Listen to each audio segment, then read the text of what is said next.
Hi friends नमस्कार। आज आम करवा छुई आलू बड़ी तरकारी।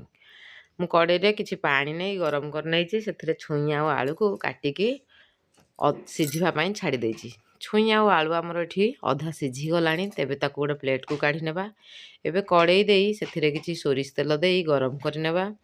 सोरिष तेल आमर गरम हो सारा पर आम कि बड़ी की से लाल होगा पर्यंत भाजी नेबा। ये आमर बड़ी भाजी होगी लाल हो गला गोटे प्लेट को काढ़ी नेबा। तापरे से सेम कड़े रे आउ किछि तेल देई ताकू भलो भाबरे गरम करनेबा।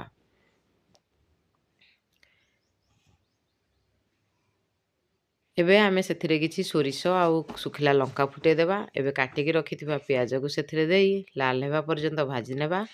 एबे अदा रसुणर पेस्ट को सेथिरे देई भलो भाबरे कसी नेबा।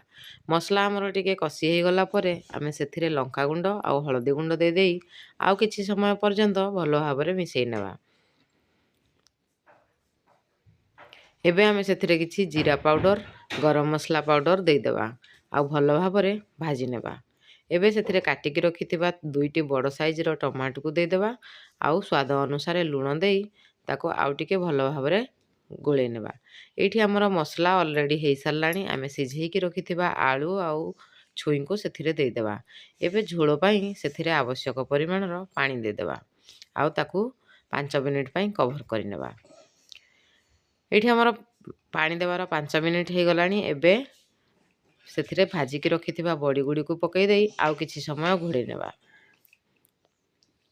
एठी हमर छुई आलू झोल रेडी हो गलानी।